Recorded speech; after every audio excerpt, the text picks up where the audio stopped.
دومره عظیم رب دی. اوس د په دشتي چې د ځمکې او د اسمان په منځ کې څومره فاصله ده، تور میږې په توره ګټه رواني، الله دا میږې ویني او د قدمونو اواز یې اوري. د دې رب سره چې ته شریک پیدا نه کړې. ګورې هل أتى على الإنسان حين من الدهر لم يكن شيئا مذكورا. عبد الله بن مسعود وي بين السماء الدنيا والتي تليها 500 عام. الدنيا دا اسمان او په دې پسې چې کوم اسمان دی په منځ کې څومره مسافه ده؟ 500 کالو. وبين كل سماء وسماء 500 عام. او بیا د هر اسمان نه د بل اسمان پورې څو کاله دي؟ 500 کاله دي. وبين السماء السابعة والكرسي 500 عام. او د وم اسمان نه د کرسي پورې څو کاله دي؟ 500. وبين الكرسي والماء 500 عام. او بیا بر اوبدي د اوبو د کرسي په منځ کې 500 کاله مسافه ده. والعرش فوق الماء. او د الله عرش په اوبو له پاسه دی. والله فوق العرش. او الله په دې عرش د پاسه دی. او دا واوره لا يخفى عليه شيء من اعمالكم. او بیا مستاسو یو عمل پم پټ نه دی. د هر اسمان نه بل اسمان ته 500 کاله. ودو سره زیاتی واورزه. وعن العباس بن عبد المطلب، عباس روایت ته پیغمبر صلی الله علیه وسلم وی هل تدرون كم بين السماء والارض؟ تاسو د په دشتي چې د ځمکې او د اسمان په منځ کې څومره فاصله ده؟ قلنا الله ورسوله اعلم. الله د الله رسول ته پته دی، رسول الله من نه خبر. وبينهما مسيرة 500 سنة. اسمان نه د ځمکې پورې فاصله څومره ده؟ 500 کاله. ومن كل سماء الى سماء مسيرة 500 سنة.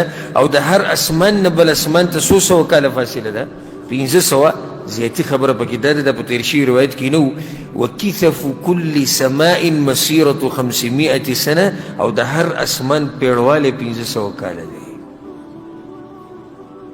وبين السماء السابعة والعرش بحر.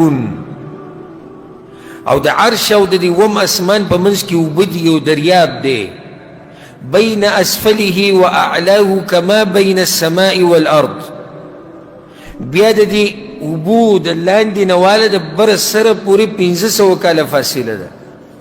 والله تعالى فوق ذلك. باقي له پاسه عرش دی او په عرش د پاسه الله دی. او عجیبه وليس يخفى عليه شيء من اعمال بني آدم. خود آدم د بچو یو عملون په الله پټ نه دی. دې رب قدر الله وی نه دی شی. وما قدر الله حق قدره. لا حدیث قدر ونه کړی شو لکه څنګه چې پکارو. دا حدیث امام ابو داود رحمه الله راوړی دی، امام احمد بن حنبل، امام ترمذی او په نورو کتابونو کې هم دی. دومره لوی رب دی، دومره عظیم رب دی. په عرش د پاسه دی او د هغه ځینې یو حدیث کې راځي. ګوره دا څومره فاصله ده. ګوره د ځمکې نه اسمانه پورې 500 کاله. هر اسمان نه بل اسمانه پورې 500 کاله. د هر اسمان پیړواله 500 کاله. بیا په وم اسمان د پاسه اوبه دي، اوبو د لاندې نه د بر سره پورې 500 کاله. هغې د پاسه کرسي، په کرسي د پاسه عرش، په عرش د پاسه الله. او حدیث کې راځي وایي چې نیمه شپه یې تکه توره تیارې، تور میږې په توره ګټه رواني، الله دا میږې ویني او د قدمونو اواز یې اوري. دومره عظیم رب دی. د توحید کوم چې موږ وایو چې په دې کې کمی رانشي، په دې کې کمزوري رانشي، وګورئ د الله قدر وکړئ. ګورئ دې رب ته چې مخامخ شي او ستا په توحید کې او په عقیده کې کمزورتیا نو څه جواب به ورکوې دې رب له؟